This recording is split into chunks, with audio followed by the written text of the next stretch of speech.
In the year 2378, the galaxy teetered on the brink of annihilation. Vast alien empires spanned the stars, each vying for dominance in a cosmos where humanity was but a fledgling species. The Kaliran Dominion, with its crystalline warships and hive-mind rulers, had swept across the Orion Arm, subjugating or annihilating any who dared oppose them. The Zarin Collective, a coalition of silicon-based lifeforms, consumed entire planets for resources, leaving behind desolate husks. Amidst this chaos, humanity was considered an anomaly. Too aggressive, too adaptive, and far too reckless for their own good, or so the elder races thought. They were a species that had barely scratched the surface of interstellar travel. Yet their ingenuity and sheer tenacity had allowed them to carve out a small but fiercely independent enclave among the stars. Captain Elias Voren stood on the bridge of the Endeavor, humanity's first and only dreadnought-class starship. The vessel was a testament to human ingenuity, constructed from salvaged alien technology and the collective genius of Earth's brightest minds. It was both a weapon and a symbol, a reminder to the galaxy that humanity would not go quietly into the void. "Captain," said Lieutenant Kara Lind, the ship's tactical officer, her voice sharp and precise. "We're picking up a distress signal.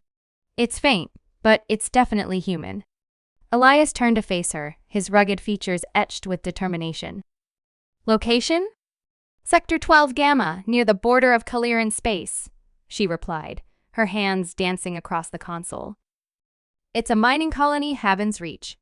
Elias's jaw tightened. Haven's Reach was one of humanity's most isolated outposts, a vital source of rare minerals essential for the Endeavor's advanced systems. If the Kalirans had attacked, it wouldn't just be a loss for the colony, it would cripple humanity's fragile foothold in the galaxy. "Set a course," Elias ordered, his voice steady, "and prepare for combat. If the Kalirans think they can take Haven's Reach, they're about to learn what it means to face humanity." The Endeavor dropped out of hyperspace at the edge of Haven's Reach. The sight that greeted them was grim. The colony's orbital defenses were shattered, debris fields glittering like broken glass against the planet's atmosphere. Below, fires raged across the surface, visible even from orbit. "Kaliran vessels detected," Kara reported. 3 cruisers and a battleship. They're in low orbit bombarding the colony. "Status of the colony's population?" Elias asked. "Scans indicate survivors in the underground shelters," replied Ensign Darrow, the ship's sensor operator. "But their life support systems are failing. They've got hours at most." Elias's eyes hardened. "We're not letting them die.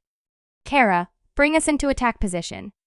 Target the nearest cruiser and prepare all batteries." The Endeavor surged forward, its engines flaring bright. The Kaliran ships immediately reacted, their crystalline hulls shimmering as they shifted formation to engage the human vessel. Energy beams lanced out, but the Endeavor's shields absorbed the brunt of the attack. "Fire!" Elias commanded. The Endeavor unleashed a devastating barrage of railgun slugs and plasma torpedoes. The nearest Kaliran cruiser disintegrated under the assault, its crystalline structure shattering into iridescent fragments. The remaining Kaliran ships adjusted their tactics, swarming the Endeavor in a coordinated attack. "Shields at 70%, Kara reported, her tone calm despite the chaos. "We've got incoming fighters." "Deploy the drones," Elias ordered. "Let's even the odds." The Endeavor released a swarm of combat drones, each equipped with advanced AI and weaponry. The drones engaged the Kaliran fighters in a deadly dance, buying the Endeavor precious time to focus on the larger ships. As the battle raged, Elias's mind raced. The Kalirans were relentless, their hive-mind coordination giving them a tactical edge. But humanity had always thrived under pressure, turning desperation into innovation. "Kara, redirect power from the aft shields to the forward batteries," Elias said. "We're going to punch through their formation." "Understood," she replied, executing the command with precision. The Endeavor surged forward, its weapons blazing. The concentrated firepower tore through the Kaliran battleship, the massive vessel erupting in a blinding explosion. With their flagship destroyed, the remaining Kelleran ships began to retreat. "They're falling back," Kara reported, a hint of triumph in her voice. "Not fast enough," Elias said. "Pursue and finish them." The Endeavor hunted down the fleeing Kelleran ships, ensuring they would not return to threaten Haven's Reach. Once the battle was over, Elias turned his attention to the colony. "Begin rescue operations," he ordered. "Get those people out of there." Shuttles descended to the planet's surface, evacuating the survivors and bringing them aboard the Endeavor. Despite the devastation, the colonists were alive, their spirits unbroken. As the Endeavor prepared to leave Haven's Reach, Elias stood on the bridge, gazing at the planet below. Humanity had won this battle, but the war was far from over.